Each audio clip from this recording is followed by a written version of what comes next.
Today's class is being filmed without the live class, so you will notice the difference. So I wanted to give you the heads up on that. Please bow your heads. Father God, we thank you so much for today. And Lord, we just thank you for being a God that cares about us and loves us. That you would die, you would send your son to die in our place so that we might have a relationship with you. I thank you so much, Lord. Father, please be with all the homes represented here and the students and their families. And you know their needs, Lord. Put your special blessings upon them. And we thank you for being the great God that you are that cares about all of our needs. Lord, as we do the chemistry now, I ask that you would be with me, that I would be clear and help them to understand and answer any questions they might have the best I can.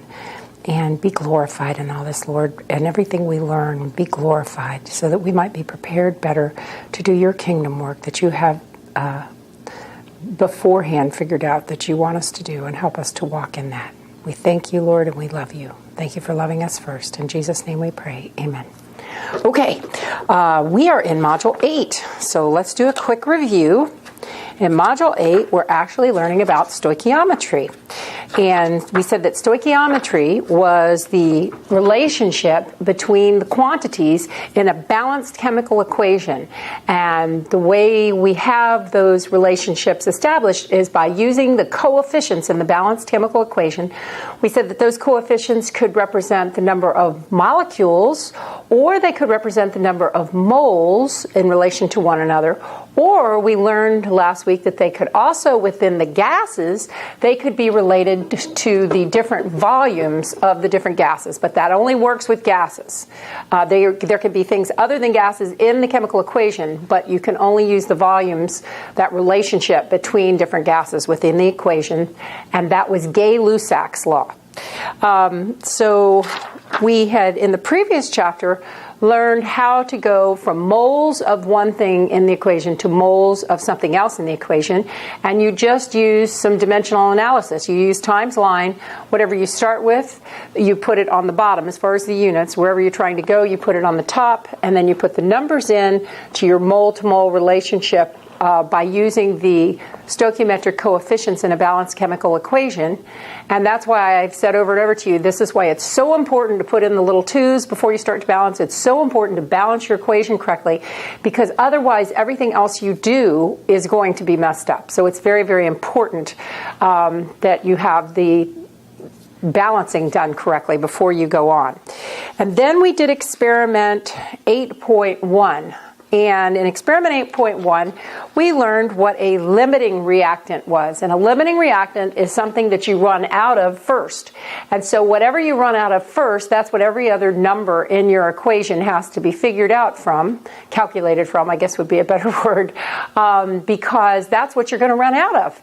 And so the limiting reagent will literally tell you, it limits you, it tells you what you're supposed to use mathematically and then calculate everything from the limiting reactant, never from what is in excess, because that doesn't really matter. And on your test, you're going to have to remember that when they give you two numbers and you figure out which one's in excess, you're going to go to the other one to do all your math from it, because that would be the limiting reactant. Let's see. And so we did that experiment, and we saw how, as we continued to add baking soda, that we didn't continue to get more and more carbon dioxide, because it went from the baking soda being the limiting reactant to the vinegar being the limiting reactant as we added excess. Then over on page 283, we just did some more practice of going from moles of one thing in the equation to moles of something else in the equation. And I didn't do every one of those problems because we spent the last chapter doing that too. So hopefully everybody was okay with that. But if not, there's a lot of practice problems here that you can go through between the example problems and the on your own problems. I would ask that you set them up the way I asked you to, with the question mark under where you're trying to get to and putting the numbers under the one that are given to you. And then you take the numbers where it's given to you, times line, and then you start driving towards the question mark. And then on page 287, it was Gay-Lussac's law, once again, that the stoichiometric coefficients, when it comes to gases, actually relate the number of liters of gases, not only the number of moles. But that is only true of things where both things are gases. And so you handle them exactly the same way, unless they ask you to do it, give a volume, and it's not a gas, then you're going to say, can't do that. Only works for gases. Then we got got to the part that I was waiting for, which is going from grams to grams. And the picture was on page 292. And I mentioned that we used to call it the mole tunnel, but I'm not happy with tunnels, so we're going to call it the mole bridge, even though actual moles don't make bridges. These are a bridge, aren't they? The moles allow us to bridge between different things in a balanced chemical equation. And so it's a very important tool that we have, and it's the most important thing that you'll learn in chemistry, because all chemists use stoichiometry. So that brought us over to page 295. Oh, and I told you last week that when you do these, you could go by grams to moles, moles to moles, moles to gram, which one of my past students said was, give me my grams. I didn't do problem 8.8, so just as a quick review, I'm going to go ahead and do 8.8 on page 295. We have calcium and carbon plus 2 waters yields calcium hydroxide plus C2H2. I wrote right over it, so I couldn't see it. I'm sorry. And it tells us that they want to know how many grams of water do they need to make 250 grams of acetylene. So we're going to make 250 grams of acetylene. And those are 2s. They're just really ugly 2s. Okay, so we always set it up this way. Make sure you set it up this way. And then remember, you can't go straight from here to here. You can't get there from here. You got to go someplace else to start. So we have to go to moles. So we're going to go down to moles of this, and then we're going to go across the mole bridge, and then we can go from here, the moles of that, back up to there, can't we, very easily? Okay, so let's start. You start where, and you know what, just so we have more room, I'm going to put these on top, just so we have more room. There we go. Okay, so you start with where you only have numbers. And so I have 250 grams of acetylene. And then I want to go from the grams of acetylene, whatever's here always goes here, to the moles of acetylene, because I can do that. I can do grams to moles as long as it's the same thing top and bottom. I know in 1 mole, I look up this, that'll be 2 times 12.0 grams. This is 2 times 1.01 grams, which is going to give me 26.0 grams. And so when we do that, 3 significant figures, because that's limiting it, isn't it? And it's going to be 9.62 moles of C2H2. Now I'm down here. I need to go across to get to here. So I'm going to go like this. What's here always goes here. And I'm trying to get over there to the water. The balanced coefficient is 2. Here it is 1. And so we're going to multiply that by 2. We're going to have 3 significant figures. So it's going to be 19.2 moles of water. Now we're over here. Well, we can very easily go from our 19.2 moles of water to grams of water. So we're going to put moles of water down here, grams of water up here, because that's what we're trying to get to. We know that if you add up 2 times 1.01 plus 16, it's going to give you 18. I just have done water long enough. I know it's 18. Okay, and so we multiply that, 3 significant figures. We get 346 grams of water. So what we've done is we've gone, in this case, we went from grams to moles, and then we went across to moles, and then we went back up to grams, didn't we? And so that's why that student said, give me my grams. You're going to go grams to moles, moles to moles, moles to grams. Personally, I see it better that that's the only way. If you always put what's here, here, and then this has to equal a 1. Well, you can't go from grams of this to moles of something else. You don't know that relationship. But you can go from grams to moles within the same thing. And so that gives you this relationship. So then you're here. This always goes here. Now I can go moles to moles. So I can go across the mole bridge. Okay, and that gives us the moles of this. Now I'm across to where I need to be. So now I can go back up and put this here, and then you get your grams. So that's how you always do the grams to moles. Excuse me, the grams to grams. And you're using the stoichiometry to go from grams of one thing to grams of anything else in the chemical equation. If you have the grams of one thing in the chemical equation and you have a balanced chemical equation, you can get to anything else in the chemical equation. So that's, yay, Snoopy Dance, lots of power there, right? Okay. And then it says determine stoichiometry to determine the chemical formulas. And so we're going to use this information to actually determine the chemical formula of something, which is a pretty neat trick when you think about it. We already in the last chapter talked about that we indirectly measured the width of a molecule. And so here we're indirectly figuring out the chemical formula by decomposing something. And as you decompose something, then you are able to weigh the mass of grams of each substance that you get at the end. So then you can work your way backwards to figure out what you actually started with, which is cool. So that's what we're doing here.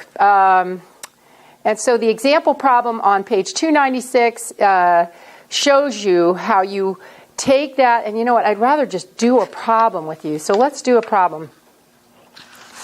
No examples. Hang on. Okay, well, I want to do a problem like this with you, so you know what we're going to do?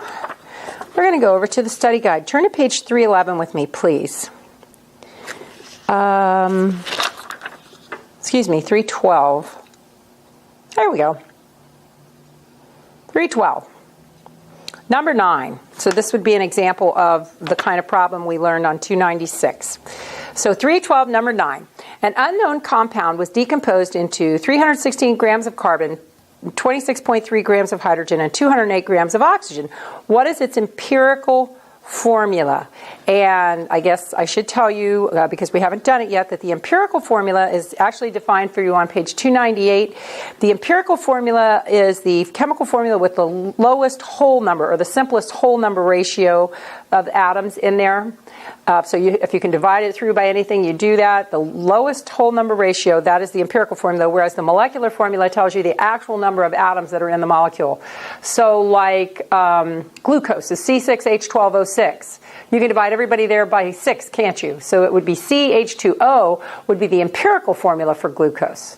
All right, so let's go back, and we were trying to calculate what the formula was by using a decomposition reaction, but we only had the one example problem given to us. So we're going to use number 9 on page 312. And so we're going to use that, and we know that we have carbon in it because it gave us the mass of carbon. We have oxygen in it because XYZ is what I'm going to use. It gave us the mass of hydrogen, and oxygen is in it also, so I'm going to use XYZ. Here, I'll make it a Z. There you go, XYZ. Now we're going to decompose it, so we have carbon plus hydrogen plus oxygen. We have to put in our little 2's, our homonuclear diatomics, H, N, O, group 7. Okay, we're good. Now we go back and put in the information that's given to us. We have 316 grams of this. We have 26.3 grams of this, and we have 208 grams of oxygen. Now we're going to figure out how many moles of each of these are, because once we figure out the moles, we can put in the stoichiometric coefficients, can't we? And then we can work our way backward and put them where they belong there to balance the equation. That's what we're doing. So we take 316 grams of carbon times line, grams of carbon, moles of carbon. We know in 1 mole there's 12.0 grams. And so when you do the math on that, you're going to end up with 26.3 moles, that's interesting, of carbon. I think it's interesting because it's the same number, okay? Then we take hydrogen, 26.3 grams of hydrogen. And we go grams of hydrogen, moles of hydrogen. You know, in 1 mole, it's 2.02, because there's 2 of them, remember. 3 significant figures, so it's going to give you 13.0 moles of H2. Last one there is oxygen, grams of oxygen, times line. Grams of O2, moles of O2. And 1 mole, there's 32.0 grams.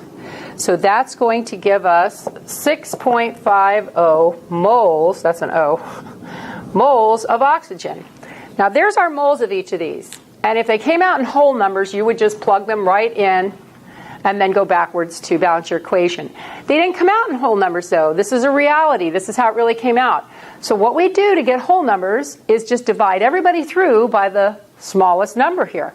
So the smallest number here is 6.5, isn't it? So I'm going to divide this by 6.5, which is going to give me 1 mole of O2, so this is going to be a 1. I'm going to divide this by 6.50, and so that's going to give me 2 moles of H2, so I'm going to go up here and put in my 2. I'm going to divide this by 6.50, and that's going to give me 4 moles of carbon, so I'm going to come up here and put in a 4. Everybody sees what I did. I just found the moles. Because they weren't a whole number, I divided everybody through by the smallest number. That's legal. That way I got a 1 here, so that got a 1. I got a 2 here, that got a 2. I got a 4 here, that got a 4. Now I can go back and I can solve this equation. To make this balanced, I would have to put a 4 here. There's 4 of these, so I'm going to have to put a 4 here. And there's 2 of these, so I'm going to have to put a 2 here. Now my equation is balanced. I have 4 carbons, 4 hydrogens, 2 oxygens. But I haven't finished answering this question because this question asks, I'm almost sorry I did this right at this point now, but this question asks for the empirical formula. And this is not an empirical formula. I know that because I can divide everything through by 2, can't I? So I would go C2H2O. Now it's an empirical formula, and so that would be the answer for that particular question. And I'm sorry they didn't give you more examples of how to do those just in the text. I'm trying to think if the extra practice problems had one. Let's look. On page 622. Let's try that. Let's see if there's one there. No, it goes right to the empirical formula also. And yeah, so that's not a good one for you to practice on, but we'll do that after. Okay, let's go on.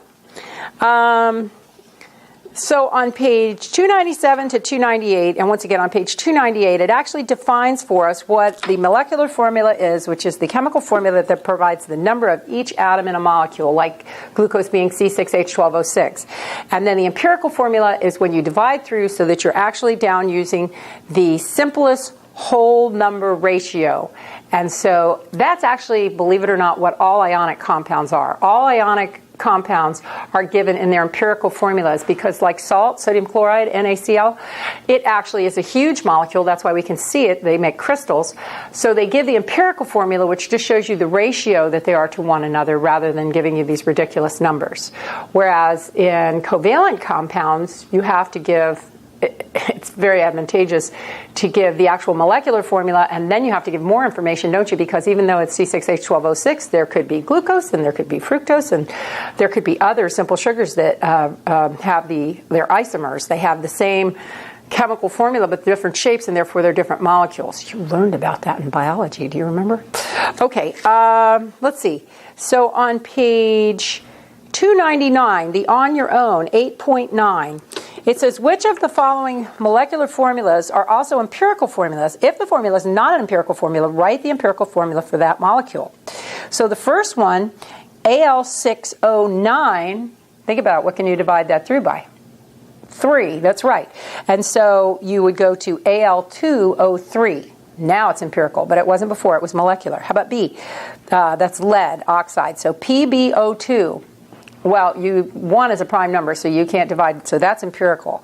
How about C, magnesium carbonate? Well, I got a 1 again, it's a prime number, so that is an empirical formula. D, C8H18O2. I can divide those through by 2, can't I? So the empirical formula would be C4H9O. Now we have a 1 in there, it's an empirical formula. And then E, Si3H9O2. Well, there is nothing you can divide everything through there with, and therefore that is also an empirical formula. So you're as low as you're going to get on that one. Okay, then we're told that we can use the empirical formula and the molar mass of a molecule to determine the molecular formula. And it's really quite easy. And this time I'm going to go ahead and use the example problem just in case they don't give us an easy one for me to show you with. You know what? Just for general principles, let's go back to page 296, and I'm just going to show you a simple one of the decomposition. Example 8.8 says, the chemist decomposes an unknown compound. The products of this decomposition are 12 grams of carbon and 4.04 grams of hydrogen. What's its chemical formula? So we know that it's carbon and hydrogen, and we know, so it'll go like this. Who gets the little 2's? He does. We're told that we have 12 grams of this and that we have 4.04 grams of this.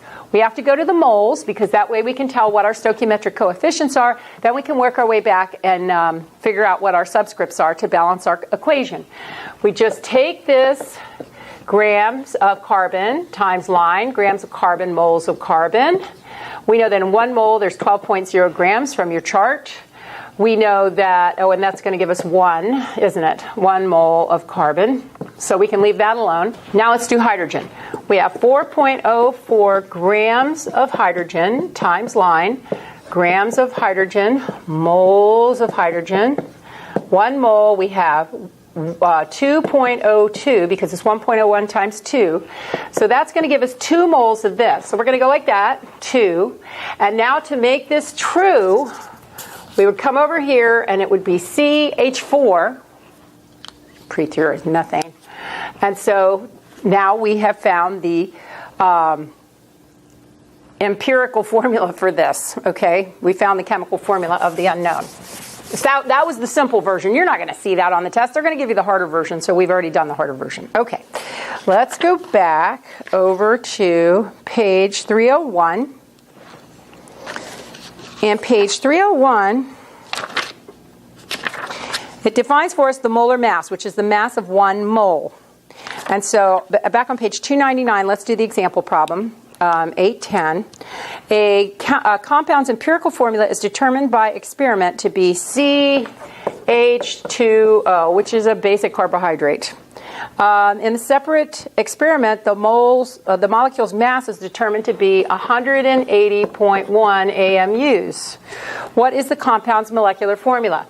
Well, figure out what this empirical formula's mass is, which is going to be 12.0 AMUs. We're working in AMUs. You know, you could do these both in grams and it would work the same way. You know what?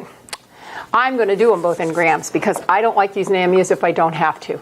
So I'm going to do it in grams, and then we have 2.02 grams, and then we have 16.0 grams. And so that's going to give us, okay, I know that that's out here, but we're going to lose that. And then for 0, carry the 1, 30.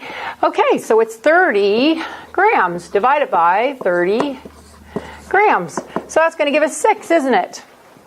So now what we do with that is we take it and multiply this through by 6. And now you have the molecular formula. It's that simple. That's easy, right? Don't you wish everything in chemistry was that easy? But it's not. Okay, so if you go over to page 301, on your own 810, it says, in one experiment, the empirical formula of a compound is determined to be NaPO4, which I'm going to be honest with you, this bothers me a little because that's a +1 and that's a -3. So I don't see how they can do that, but I haven't been able to talk to them. So if anybody else caught that, I think it should have been Na3PO4, but we won't go there because this is what they gave us. Okay, and so in a separate experiment, its molar mass is determined to be 354 grams. What is its molecular formula? Okay, well, to figure that out, we have the empirical formula. So we look at our chart and we go 23.0 grams, and then we look up phosphorus, which is 31.0 grams, and then we have 4 times oxygen, which is 16 grams. Okay, that's going to give us a total of 118 grams. You divide this by 118 grams. I know they used AMUs. I'm using grams. Your choice. Just be consistent. And this is going to give us an answer of 3. So what we do is we go back and multiply everybody here by 3. Now, I know that phosphate is a polyatomic ion, so I'm going to do it that way. But if you were to answer sodium, phosphorus, that would have been accepted as a correct answer. But you now have already studied polyatomic ions, and you know that's phosphate. So this would actually be more correct. I just want you to know that. Okay. But because of what we're trying to do, I would accept it either way. Okay, and then it says more complicated experiments for determining chemical formulas. So let's look at the one 303 on your own. 811. A compound is decomposed into, and it tells us, what is its empirical formula? And that's kind of what we just did. So we know it's made up of sulfur, so we're going to put an X for sulfur, and we know it's got oxygen in it, so we're going to put a Y for that. You could put A, B, it doesn't matter, these are just variables. And then we know it's going to break down into the elements, sulfur and oxygen. Who gets the little 2's? Oxygen does. Okay, we are given that there is 28 grams of sulfur and that there's 27.8 grams of the oxygen. So we're going to take that to moles. Then we can put our coefficients in here and we can work our way backwards to get our molecular formula, and then we'll determine whether it's empirical or not because it asks for an empirical formula.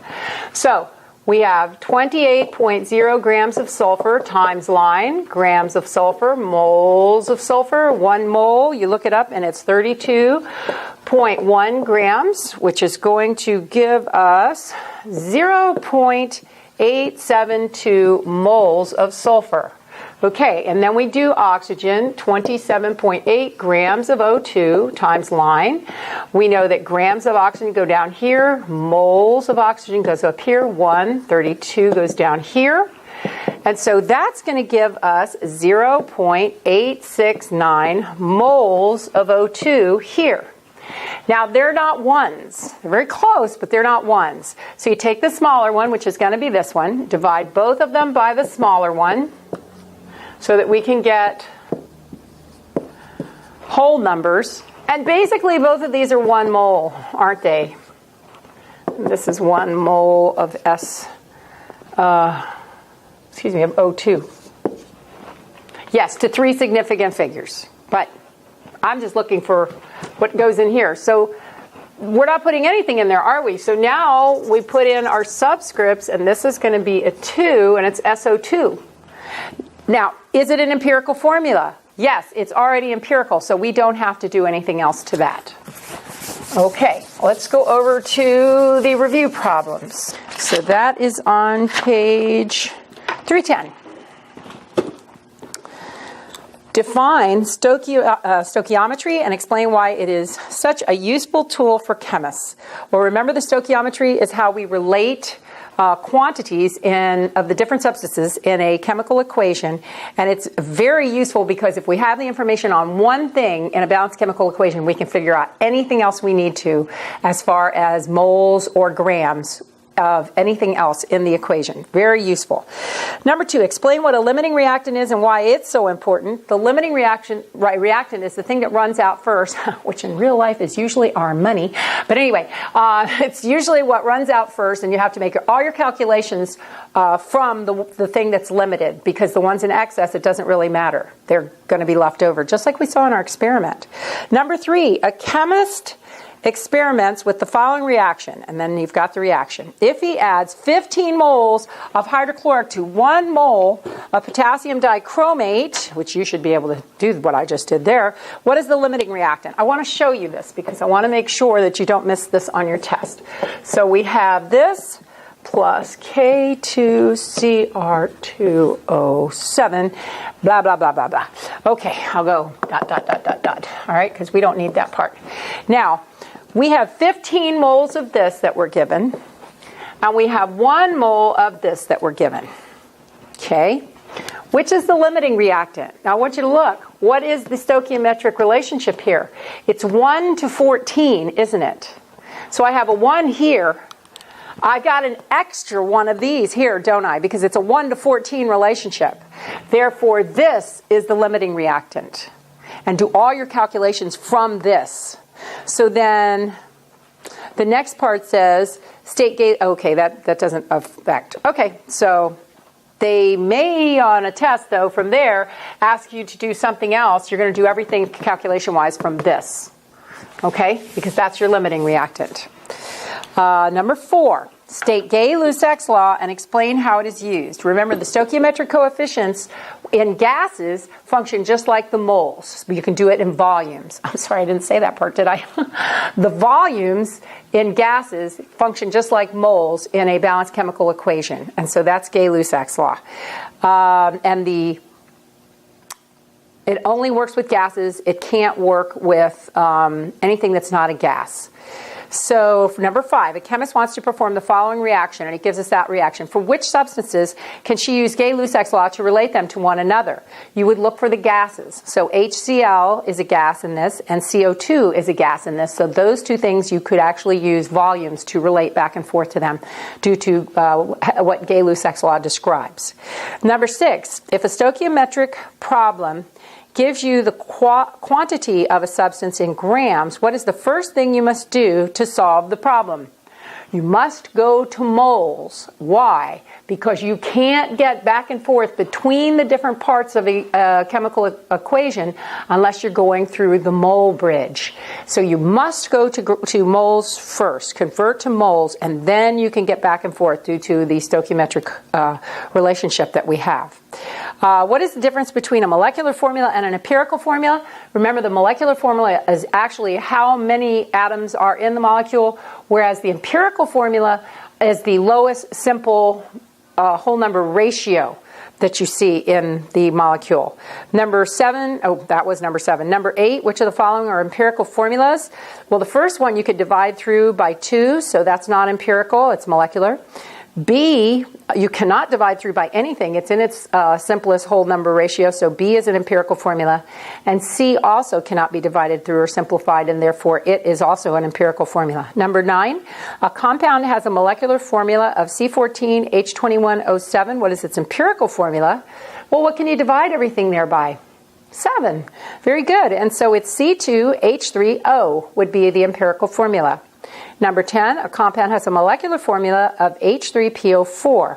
What is its empirical formula? What can you divide that whole thing through by? Nothing, except for 1. So it is the empirical formula. So you're done. It's already there.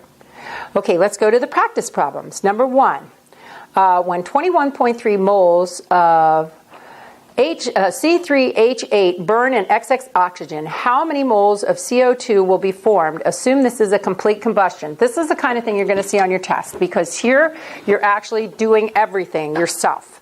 And so we have C3H8, and we are complete combusting it. Yields CO2 plus H2O. Thank God they didn't ask for phase symbols, so we're not going to kill ourselves with that. Okay, we're going to balance. We got 3 of these. We've got 8 of these. Okay, so now we have 6 plus 4 is 10. So we have 10 of those. We've seen this equation before. Let's make sure we're right. 3 of those. 8 of those, and then we have 6 plus 4 and 10. Okay, we're in good shape there. And then it said how many moles of CO2 would be formed. We started with 21.3 moles of this. So we go 21.3 moles C3H8. Remember, you always start where there's no question mark, and you're driving to where there is one. Times line, so you don't even have to think really hard. You just write down what you have, times line. Whatever's here goes down here. Whatever you're trying to get to goes up here. We can do that in one step because we can go from moles to moles in a balanced chemical equation. This has a 3, so you're going to put the 3 next to CO2. This doesn't have anything, it's a 1, so we're going to put a 1 there. So that's going to give us 63.9 moles of CO2. And so then you're done. Okay? All right. And that's the middle step when you go into grams to grams, isn't it? Next one, silver tarnishes when exposed to oxygen and dihydrogen monosulfide. And it gives us a chemical equation. Every household has hydrogen sulfide in the air. It smells like rotten eggs. But there's usually only a small quantity. Hydrogen sulfide, I guess it's dihydrogen sulfide, I'm sorry, is almost always the limiting reactant in this reaction. If a silver spoon has that many moles of tarnish on it, how many moles of dihydrogen sulfide was it exposed to? Okay, so we have here 4 silvers plus, I am not writing the phase symbols for speed, plus oxygen yields 2 silver sulfide plus 2 waters. Okay, here we go. And let's see, we are told the silver spoon, the tarnish is this guy. So we're going to go 0. I'm putting it over the top. It's easier on the board. And you feel free to do it over the top if that makes it easier for you also. Just put it in the right place. How many moles of this? That's what we're looking for. So we start where there's no question mark.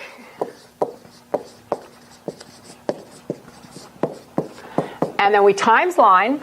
Whatever's here goes here. And we're trying to get to here, and we can do that in one step because we can go from moles to moles. This has a 2. This has a 2. And so actually, it's a 1-to-1 relationship, isn't it? So it's actually the same number of moles. Okay? Let's see. Number 3. Here we're using Freon. Freon is a useful refrigerant. It's produced in the following reaction. If a chemist wants to make 3.0 times 10 to the 6th Freon using excess carbon tetrachloride, how many moles of antimony trifluoride will he need? Okay, so we have 3CCl4 plus 2 antimony fluoride yields Freon. 2F2 plus 2 antimony chloride. I have left out the phase symbols again, okay? But make sure you've written it correctly. That helps. And then what we're given is we want to make 3.0 times 10 to the 6 moles of Freon. And we have excess of this, so we're just going to ignore that. We want to know how many moles of how many moles of antimony trifluoride we need. So we need to know this. There we go. Okay, so you start with where your numbers are. Moles of Freon times line. So we have moles of Freon here. And I wrote that correctly, right? Yes. And we're going to go to moles of antimony fluoride here. So this has a 2 in front of it, so you get a 2 there. This has a 3 in front of it, so you get a 3 there. So you're going to multiply this times this divided by this, and that's going to end up giving you 2.0 times 10 to the 6th of these. Okay, whoops, and that's moles. Shame on me, that's moles. On to number 4. In the reaction from problem 3, suppose the chemist wanted to make 120 liters of Freon using excess antimony trifluoride. How many liters of carbon tetrachloride would the chemist need? Oh, wow, I'm sorry that I erased it now, but you're starting with, you know what, I'm going to need it, aren't I? So let's go 3CCl4 plus 2SbF3. Oh, and now we need the phase symbols, don't we? And that's a solid.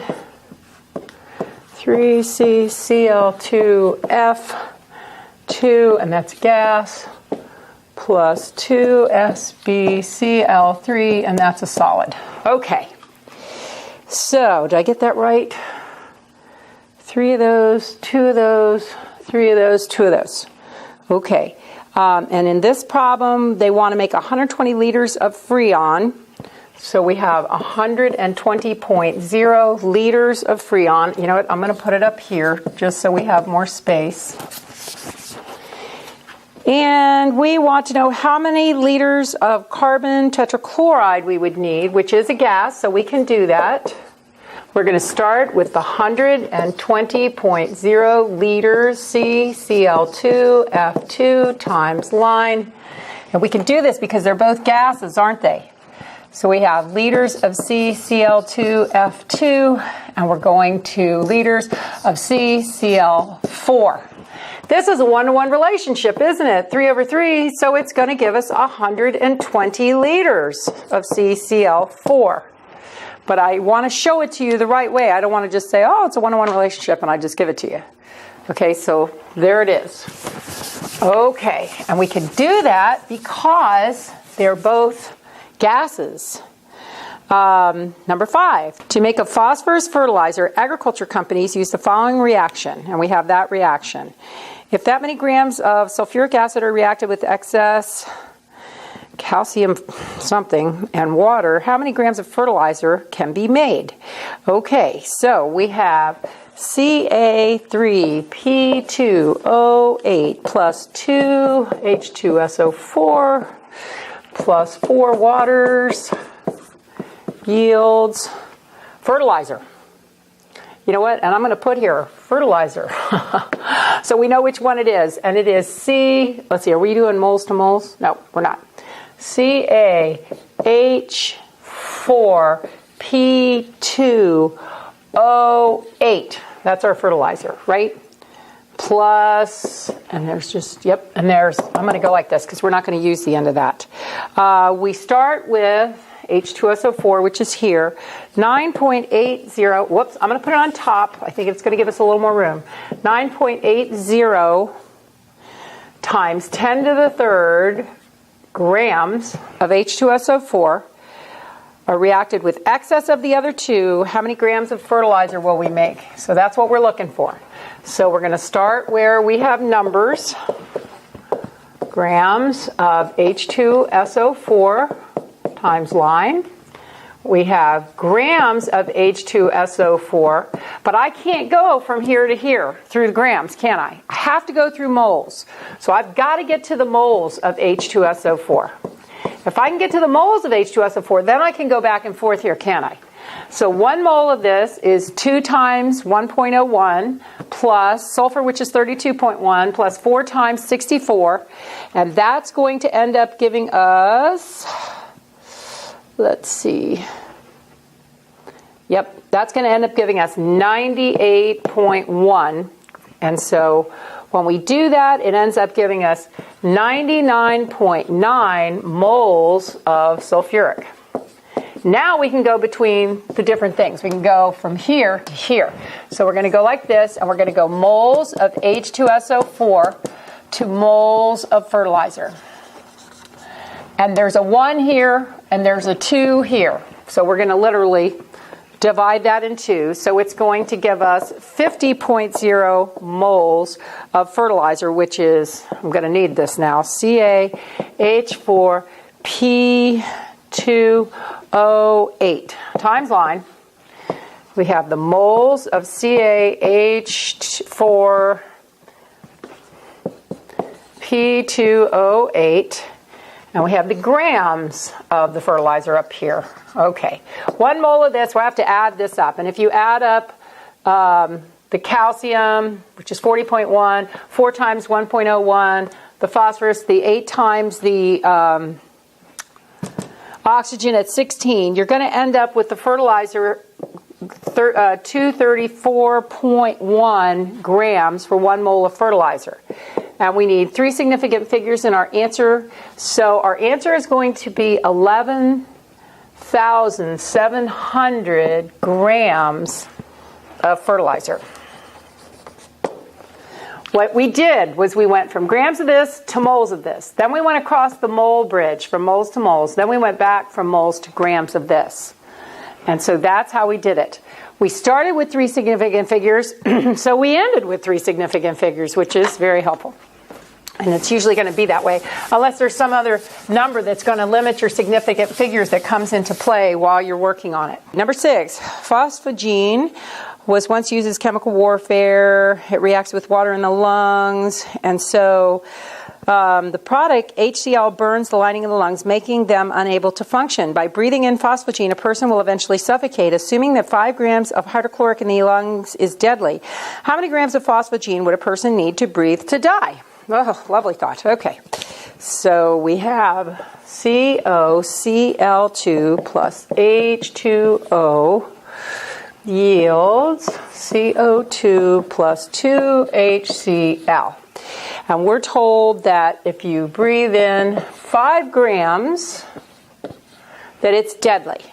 So we want to know how much phosphogene in grams that we would have to breathe in for it to be deadly. Okay, let's work with this. We have 5 grams of hydrochloric times line. And we have to get over to here. So the only way we can do that is through the moles. So we're going to go moles of hydrochloric. 1 mole of that, 35.5 plus 1.01 is 36.6. Nope, it'd be 36.5, right? 36.5. Okay, now I'm going to show you a little trick that you do in college. That gets us to the moles of this. I'm going to go ahead and go like this and go moles of HCl, because that's what's here. And now I'm going across the mole bridge. So moles of COCl2. Okay, now I'm over here, and I'm moles. I want to get to grams. Whatever's here always goes down here, COCl2. And now I can go to see the grams of COCl2. Now, I just want to show you this because this is how they do it in college. So I'd rather you actually learn this. You made a 1 out of this. Now we make a 1 out of this. We go to HCl, and there's a 2. We go here, and there's a 1. Okay. And then we know that in 1 mole of this, and we look, and we know that there's 1 carbon, there's 1 oxygen, there's 2 times 35.5. And so that gives us 99.0 grams. That's what that's going to be. Now I'm going to tell you right now, when you do it this way, your numbers are going to be slightly different than the answer key. And the reason is because they're going to take this step and take the significant figures there. Then they're going to do this step, take the significant figures there. Then they're going to do this step and take the significant figures there. So our answer will be slightly different than theirs, but it will be similar, very close. And make sure you have 3 significant figures, because that's what you would be dealing with here. So that would be our answer. Okay? Number 7, magnesium hydroxide is the active ingredient in many laxatives. It can be made with the following. If a laxative manufacturer has that many grams of magnesium, how many grams of water must be used to react all of it? Okay, so we have magnesium plus 2H2O. And then, okay, we are given 2.8 times 10 to the 5th grams of magnesium, and we want to know how many grams of water we'd have to use. So we're going to go 2.8 times 10 to the 5th grams of magnesium times line. We have grams of magnesium on the bottom, and we have to go to the moles of magnesium to get to the mole bridge. We know 1 mole of that, and you look on your chart for magnesium, and magnesium is 24.3 times line. We want to go from moles of magnesium, which is here. We want to go across the mole bridge now to the water. We know that there's 2 moles of water to every 1 mole of magnesium times line. We want to take the moles of water, and we want to go to the grams of water. We know that in every mole of water there's 18.0 grams, because we've done it before. And so that's going to end up giving us 4.1 times 10 to the 5th grams of water. Now I'm going to show you the difference here. If you do it step by step, your answer would be 4.3 times 10 to the 5th grams of water. I want you to notice, I'm going to count either one correct, because this way is the way you'll learn to do it in college. They're taking significant figures after each step. This way you're doing the whole thing and taking your significant figures at the end. That's why you have the difference. Try on your calculator and you'll see what I'm saying. Okay? And I mentioned that in the last class, actually. Number 8. A compound has an empirical formula of CHBr2. CHBr2. Its molar mass is 345.6 grams. What is its molecular formula?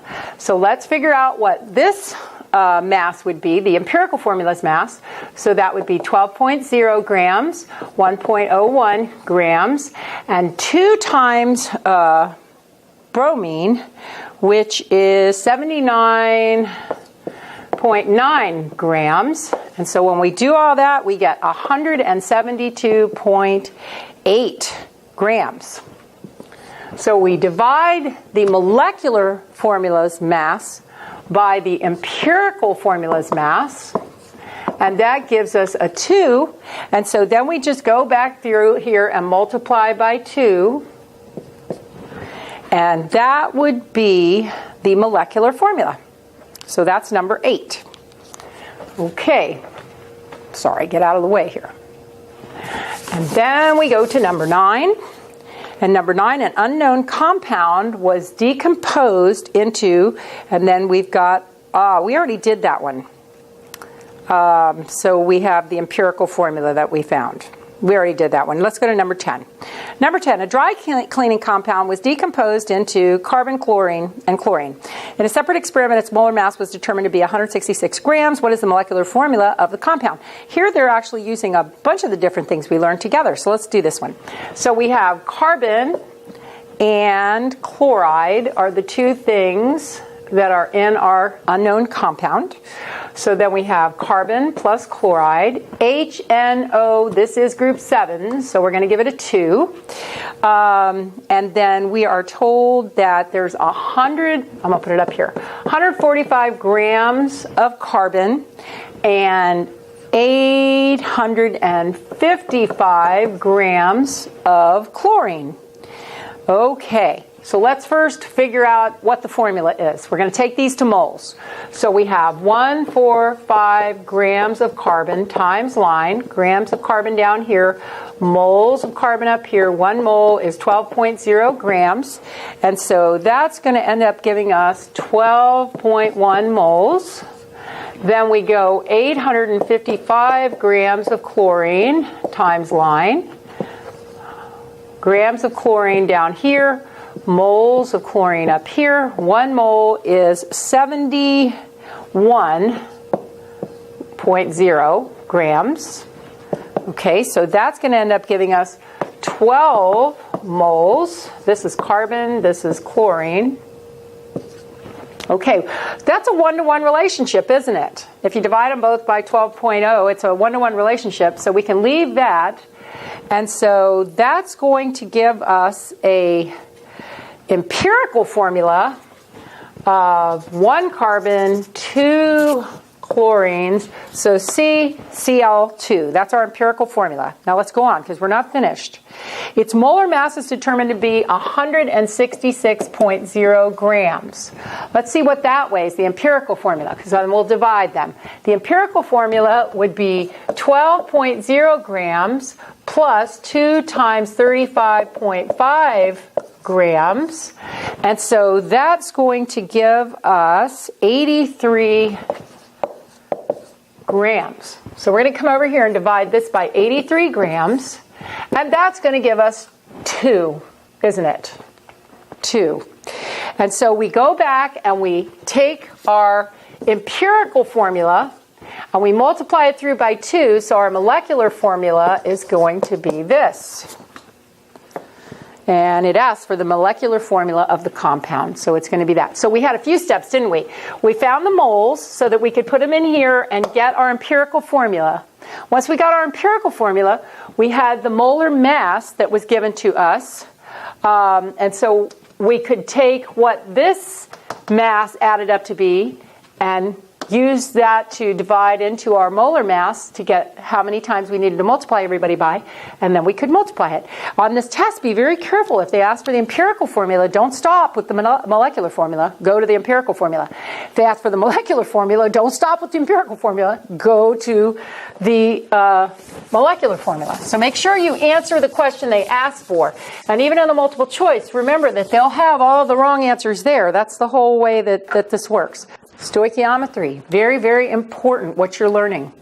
If you still are having difficulty with any of this, please go back and work the example problems and the on your own problems and the study guide and the extra practice problems again without looking at the answers to make sure that you're able to do this. Remember, you always go from grams to moles, moles to moles, moles to grams, because the only way you can get back and forth in an equation is through the mole bridge. So you're always going to have to go there. Remember, if you have grams over moles or moles over grams. It has to be the same substance. That's the only way that you can do that that's legal, because that's the only funky one that you can come up with. So that'll help you. Remember that whatever you're writing on the top, that's what has to go in the bottom of the next unit that you're going to be multiplying by. Remember to always start with where there's no question mark, so you put those numbers down and then times line, and then you just start driving to where there is a question mark. I think if you do that, you'll be okay.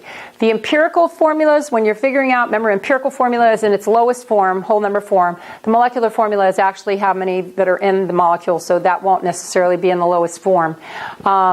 Remember that if you could do a decomposition reaction, you're just going to take the grams and go to moles. And that way, once you have the moles, you can put the stoichiometric coefficients in and you can work your way backwards so that you know what the actual empirical formula was for that. And then if they give you the molar mass, then you just add up the empirical mass and take the molar mass, divide it by the empirical mass. It'll tell you what to multiply by. And then you just multiply that by that. It's actually very logical. I really like this textbook. We're going to get through all these little silly things, and it's really good. The way I think it's very good the way that it's presented here. So study for this. Take Module 8 test. Read the first half of the next chapter, and have a Jesus-filled week.